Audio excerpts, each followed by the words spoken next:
Hello, good day everyone.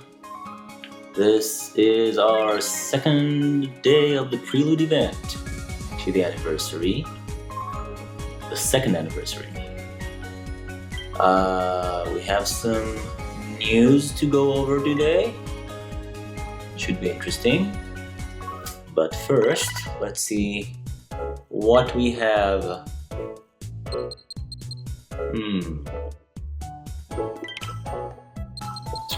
Okay.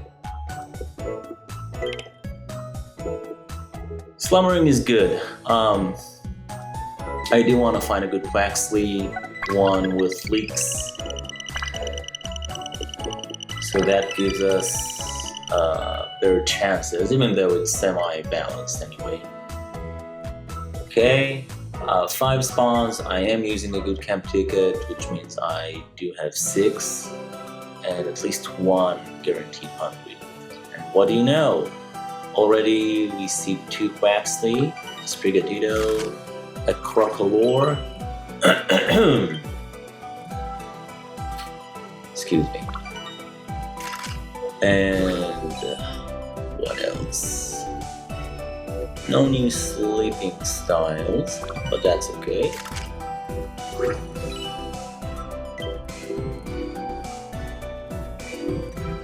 Okay, Quaxwell, good for candy. And I see a third Quaxley. So lots of ducks today. That's great. I'm not going crazy. Like, I'm not gonna try and catch too many. Just whatever is hungry and whatever I can somehow guarantee catch. Which in this case, we had the Crocolore hungry and the Quaxley, which is terrific. So what I'll be doing here, I am going to use the premium biscuit on the Quaxley because that's the thing I'm most interested in. It's always nice to get another biscuit. And later I will be throwing 1 biscuit at the Crocolore, just in case.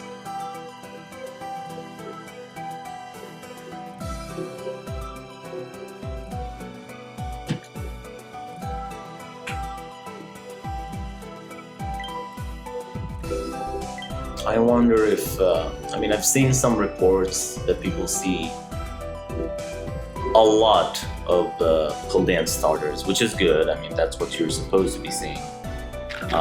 Just wonder how much of the other regular spawns you see. Okay, so that's 1 in the bag. And now throwing 1 regular biscuit at the Crocolore. Little sombrero guy. Actually, it's a nest, but looks like a sombrero. Okay, so 1 catch, but I used 2 biscuits. That's good for my tasks. Yes. Okay. Sure, those sleeping styles. I guess all of them are good. I just sent this one. I am hoping that with the Good Day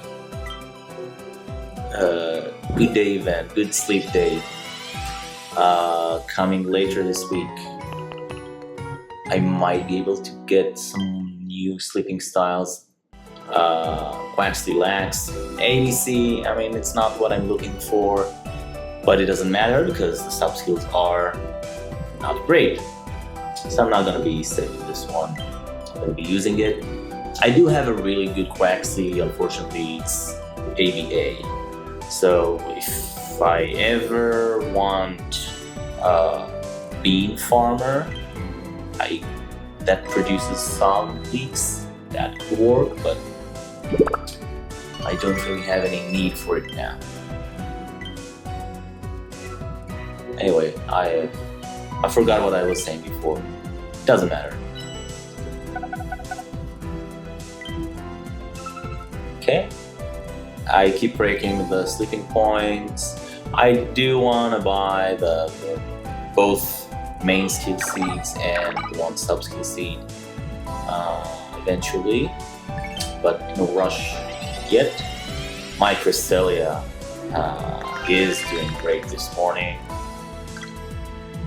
which is terrific news.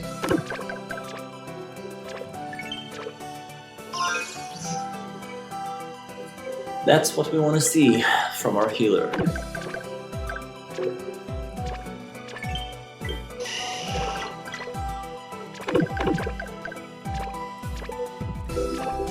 Okay. I gotta say, I am going to miss that ridiculous amount of corn once Below hits level 60. But it's okay. I can still make do with whatever it will produce. I think I might run a little bit short on the Inferno Corn Curry once I get to the point where I can make it constantly and consistently, but I'm not there yet, so no worries there. Okay, let's finish up collecting whatever we have here for now. Now let's go over the news a little bit.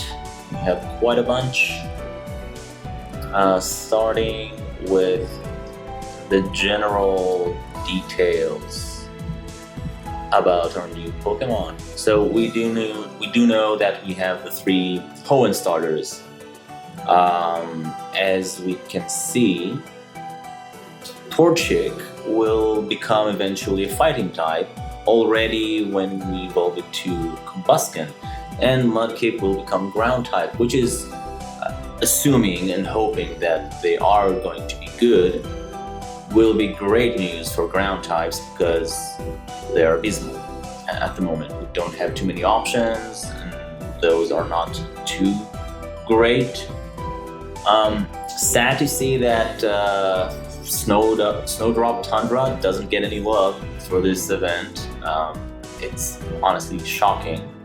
And apparently we're also getting Plusle and Minun. They do have an interesting synergy.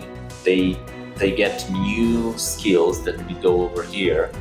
Plusle gets a variant of the ingredient magnet alongside some extra ingredients if it has any Minun or Plusle in the team. On the team, Minun gets extended pot and also a little bit of healing, which I didn't see anyone mention. But again, it requires both. We assume they are going to be a 16-bit Pokemon, which is not great news. Regarding the event itself, so we have details about the first and second week. The first week is going to focus on skills. That's awesome. The second week will have extra strength from meals, which is always good. I do wonder what the dream gifts are going to be. I remember during the end of the year event, they did mention beforehand what the rewards are going to be. They do not specify the contents this time. Maybe they will come later. I am hoping for one main skill seed, for example. We'll see. But yeah, I think for myself, I was thinking, where should I go for these 2 weeks? And I'm going over the bundles here, which for the first week, honestly, not that exciting. I've been saving my diamonds for something more interesting. I don't think I'll be buying those. I don't care too much for any of them. We'll see what comes. I'm happy with saving my diamonds for something better. Anyway, I've been thinking about where to go, and the situation is this. Currently, I have... This week will be the last week where I get the 15% increase to my area bonus, which will be here at OGPP, which will put me at 40%, which is great. Now, out of the 3 starters, I'm really interested to see what Mudkip is. I like Mudkip. I'm curious about it. The fact that it's a ground type is more interesting to me than grass or fire. Again, I don't know. We don't have any details yet, but I like Mudkip. However, I do want to see. I do want to try and catch all 3 or see them at the very least.